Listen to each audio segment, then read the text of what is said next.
कहा जा रहा था कि बानी पीटीआई ने कॉल दी है, वो इसको कॉल ऑफ कर सकते हैं। किस तरह से अली अमीन गंडापुर और बुशरा बीबी साहिबा वहां से फरार हुए और हुकूमत ने क्यों उनको गिरफ्तार नहीं किया। अली अमीन गंडापुर फरमा रहे हैं कि धरना हमारा जारी है। धरना जारी है कहा, हमें बताए ना। अली अमीन गंडापुर गाड़ी में बैठ के जा रहे थे तो कारकुनान गाड़ी की छत पे खड़े थे और बता रहे थे भाग रहे हैं, ये भाग रहे हैं, ये भाग रहे हैं। ये देखे अली अमीन गंडापुर भाग रहे हैं, ये देखे और अली अमीन गंडापुर भाग रहे हैं। हुकूमत ने दो इसे मकासद हासिल किए। पाकिस्तान तहरीक इंसाफ बंद गली में हमें दिखाई दे रही थी, मुश्किलात के लिए मजीद इजाफा करती दिखाई दे रही है। 200 बंदा मर गया इस्लामाबाद में, हुकूमत छुपा रही। और यार जब आपकी डी चौक के ऊपर होने वाला एक हल्का सा वेव और एक हल्का सा पंच जो है वो भी कैप्चर हो रहा हो, तो अगर 200 बंदे मरे हैं तो कहाँ है उनकी फुटेजेस। अस्सलाम वालेकुम नाज़रीन, मैं हूँ आदिल निज़ामी और आप देख रहे हैं मेरा डिजिटल चैनल। इमरान खान की कॉल, अलीमा खान ने ये कॉल जो है आवाम तक पहुंचाई, बुशरा बीबी ने उसकी तैयारी की, कारकुनान को मोबिलाइज़ किया, पूरे मार्च को लीड किया। लेकिन उसके बावजूद हम देख रहे हैं कि पाकिस्तान तहरीक इंसाफ अपने जो रिज़ल्ट्स है वो हासिल करने में नाकाम हो गई। कहा जा रहा था कि बानी पीटीआई ने कॉल दी है, वो इसको कॉल ऑफ कर सकते हैं, किसी के पास इख्तियार नहीं है, धरना होगा, हर सूरत होगा, डी चौक पहुंचेंगे। कारकुनान को मोबिलाइज़ भी किया गया, जोश भी गरमाया गया। हुकूमत भी एक टाइम पे हमें बैक फुट पे जाती हुई नज़र आई, लेकिन उसके बाद पाकिस्तान तहरीक इंसाफ फिर भी अपने मकासद हासिल करने में नाकाम रही। उसकी रीज़न्स क्या है ये डिस्कस करेंगे और पाकिस्तान तहरीक इंसाफ इस नहज तक कैसे पहुंची और किस तरह से अली अमीन गंडापुर और बुशरा बीबी साहिबा कल रात गए, वहाँ से फ़रार हुए या किस तरह वहाँ से रवाना हुए और हुकूमत ने क्यों उनको गिरफ़्तार नहीं किया, ये भी एक सवालिया निशान है। बासानी गिरफ़्तार किया जा सकता था, कोई इतना बड़ा मसला नहीं था। CCTV कैमरे पूरे इस्लामाबाद में लगे हुए, सेफ सिटी के, जहाँ भी रूट जा रहा था, जब वो जा रहे थे यहाँ से मुनाल के रास्ते गए तो बासानी उनको रोका जा सकता था, लेकिन नहीं रोका गया। अब अली अमीन गंडापुर फरमा रहे हैं, यहाँ से ज़रा आगाज़ कर लेते हैं कि धरना हमारा जारी है क्योंकि बानी पीटीआई ने कॉल दी थी और अब वही कॉल वापस ले सकते हैं। भाई धरना जारी है कहा, हमें बताए ना, क्योंकि धरना तो इस्लामाबाद में देना था और कारकुनान ने तो इस्लामाबाद में पहुँचना था। डी चौक तो खाली है और वहाँ तो पाकिस्तान तहरीक इंसाफ के को कंटेनर पड़ा हुआ है, जिसको मतलब जो जिस आज़ादी मार्च या जो भी मार्च के पाकिस्तान तहरीक इंसाफ ने उसी के ऊपर किए गए। तो ये किसी से पाकिस्तान तहरीक इंसाफ को ह्यूमिलेट करना या तनकीद उस तरह से करना नहीं है, लेकिन डेफिनेटली एक सियासी जमात है, उसके सियासी फैसलों के ऊपर जो गैर सियासी दिखाई दे रहे हैं बात की जा सकती है।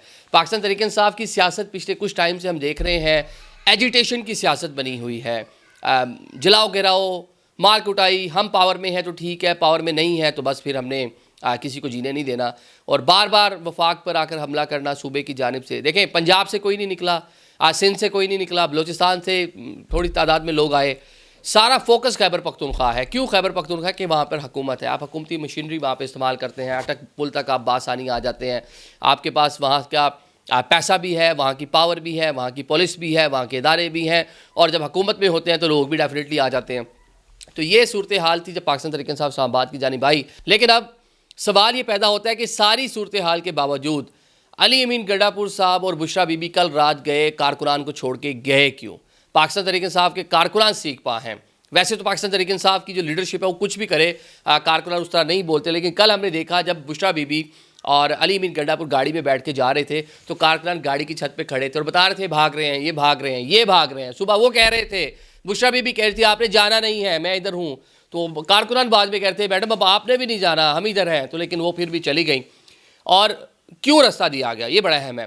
हुकूमत ने दो इसे मकासद हासिल किए। एक तो चले सूबे के चीफ एग्जीक्यूटिव हैं, हुकूमत की तरफ से थोड़ा सा मामले को जो हम देख रहे हैं अभी तक सूबे से रिलेटेड जो मामला हैं, इंतज़ामी मामला, सियासी तौर पर जो भी करें वो उसमें डिस्टर्बेंस पैदा नहीं करना चाह रहे कि एक अनरेस्ट होगा KP के, ऑलरेडी वहाँ पे हालात ख़राब है, इसलिए एक सूबे का चीफ एग्जीक्यूटिव वफाक में गिरफ्तार हो जाए। ऑल दो सूबे का चीफ एग्जीक्यूटिव वफाक पे बारहा जो है मशीनरी के साथ चढ़ाई कर रहा है, तो इसलिए गिरफ्तार नहीं किया कि एक मैसेज अच्छा नहीं है। दूसरा जो ये तासुर गया कि कारकुनान को छोड़कर बुशरा बीबी जो लीड कर रही थी, पहली बार लीड कर रही थी, अली अमीन गंडापुर को भी पीछे लगा रखा था, पूरी पार्टी क़यादत पीछे लगा रखी थी, वो फ़रार हो गई।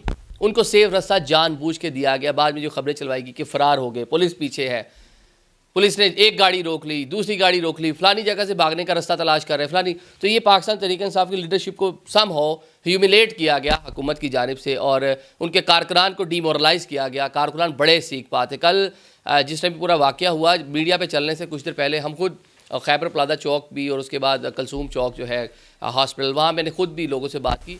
जब मैं खैबर प्लाजा चौक पर सेंटोरस के सामने पहुंचा तो एक लड़का बाइक पे, दो लड़के जहाँ वापस जा रहे हैं। मैंने कहा किधर हैं सारे? तो उस टाइम तक तो बड़ा चैनल्स पे और ट्विटर पे सारी चीज़ें चल रही थी कि वहाँ बड़ा मैसिव क्राउड है, तो देखने के लिए डेफिनेटली मैं गया कि क्या सूरत हाल है। उसने कहा जी बुशा भी भाग गई हैं और वो लोग छोड़ के चले गए हैं, कारकुनान भी पीछे आ रहे हैं, और हकीकतन हाईएस्ट जो बसें थी, छोटी वैगनें थी, वो जा रही थी। तो मैं भी हैरान था भाई क्यों जा रहे हैं, मुझे यकीन नहीं आया उनकी बात सुन के।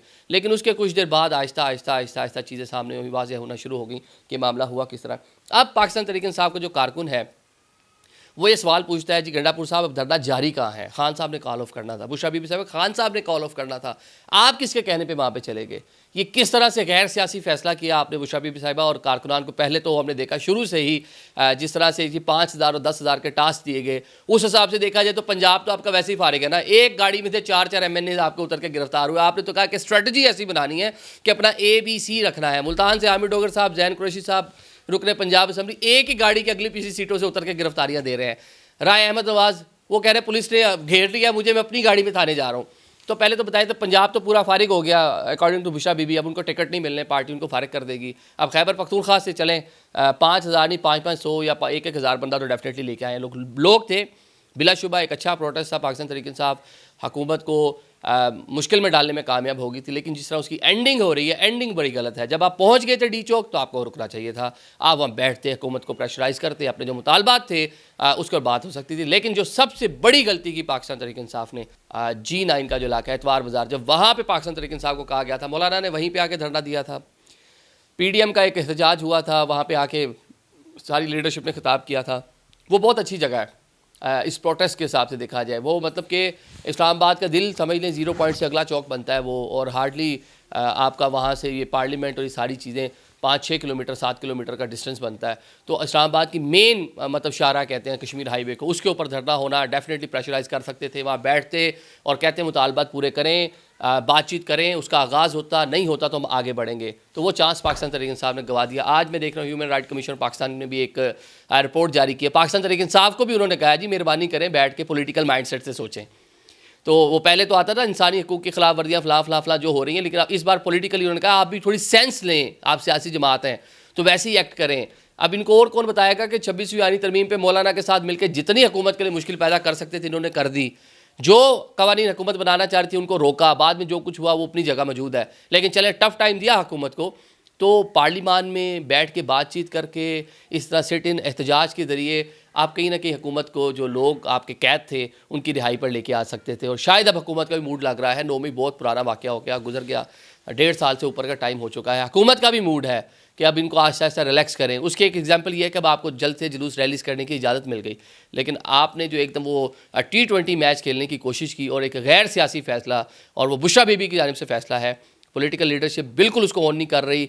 जो फूट है वो आपको जो यूसुफजई हैं उनके बयान से नज़र आ रही है, शौकत यूसुफजई वो क्या कर रहे हैं, आपको जो बैरिस्टर सैफ है उनके बयानों से नज़र आ रही है कि खान साहब ने भी कहा था कि संगजानी चले जाए। संगजानी भी नहीं जाना चाहिए था, वो भी गलत फैसला था, वो बहुत दूर है, शहर से बिल्कुल बाहर था। G9 की जो बात हुई थी शुरू में, पहली जगह हुकूमत ने खुद से ऑफ़र की थी इनको कि आप यहाँ भी आ सकते हैं। तो जब वो बात आ गई थी, बल्कि कुछ तो खबरें ये थी कि फाइनलाइज़ हो गई है, लेकिन पता नहीं किसने इनको मशवरा दे दिया कि संगजानी, और फिर बाद में किसने डी चौक का और किसने पता नहीं क्या इनको किया। तो पाकिस्तान तहरीक इंसाफ एक बंद गली में हमें दिखाई दे रही थी, अपनी मुश्किलात के लिए मज़ीद इजाफा करती दिखाई दे रही है। और अब जो प्रोपोगेंडा हो रहा है सोशल मीडिया के ऊपर, सुबह से बाय गॉड मैं कई लोगों की कॉल सुन चुका हूँ, मैं कई सोशल मीडिया पोस्ट देख चुका हूँ जिसमें लोग कह रहे हैं कि 200 बंदा मर गया इस्लामाबाद में, 250 बंदा मर गया इस्लामाबाद में, हुकूमत छुपा रही। और यार जब आपकी डी चौक के ऊपर होने वाला एक हल्का सा वेव और एक हल्का सा पंच जो है वो भी कैप्चर हो रहा हो, इतना वहाँ पे हर बंदे के पास मोबाइल फ़ोन है, तो अगर 200 बंदे मरे हैं तो कहाँ हैं उनकी फुटेजेस? जब 26 नंबर पे जो वाक़या हुआ तो वहाँ 5-6 लोगों के साथ जो इंजरीज थी तो सारी वीडियोस मौजूद है। तो अगर डी चौक पे 200 बंदा मर जाए, चले जी पाकिस्तान तहरीक इंसाफ 8 का दावा कर रही है, वो 8 का भी उन्होंने चीज़ें देनी है। लेकिन एक चीज़ मैं कन्फर्म कर रहा हूँ, पॉली क्लिनिक हॉस्पिटल के मुताबिक रात तक 2 कैजुअल्टीज़ तो वहाँ पे कन्फर्म थी, मतलब उसकी एक लिस्ट भी मैंने अपनी आंखों से देखी है। तो इतनी मामला था। पाकिस्तान तहरीक इंसाफ 8 का दावा कर रही है तो उसको पेश करे, लेकिन जो 200, 400, 250 की स्पेकुलेशंस है, एक पैनिक फैला रहे हैं, तो ये ना फैलाएं, तो इसका नतीजा कुछ नहीं निकलना। और पाकिस्तान तहरीक इंसाफ सियासी तौर पे अपना नुकसान खुद कर बैठी है, और उसकी सबसे बड़ी वजह एक गैर सियासी फ़ैसला था। अब गंडापुर साहब फरमा रहे हैं जलसा, रैली, धरना जारी है। गंडापुर साहब आप हमें आकर बताएं कि धरना जारी कहाँ पे है।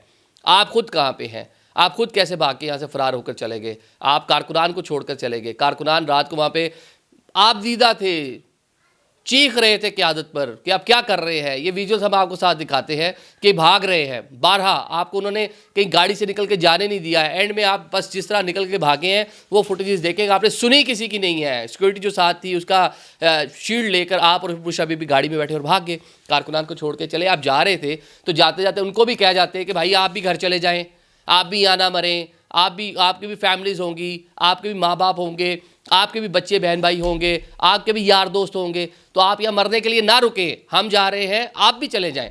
तो उनको तो कुछ कह के जाते ना। इनके जाने के बाद जिस तरह वहाँ पे लोग भागे हैं, जिस तरह वहाँ सारी चीज़ें हुई हैं, अफसोसनाक है। पॉलिटिकल वर्कर वो किसी भी पार्टी का हो, उसके साथ ये वाला रवैया नहीं होना चाहिए। और पाकिस्तान तहरीक इंसाफ को बड़ी पावर है, बड़ी सियासी जमात है, अपने लिए स्पेस पैदा करनी चाहिए। और स्पेस कैसे पैदा होगी? डायलॉग के ज़रिए, क्योंकि आप भी इस सिस्टम को जानते हैं, आप भी सिस्टम के बेनिफिशियरी रहे हैं, तो बड़े अच्छे से आप इस सिस्टम को जानते हैं। इस सिस्टम से बाहर निकलने की खेलने की कोशिश करेंगे तो शायद आप कभी कामयाब नहीं होंगे। Thank you so much.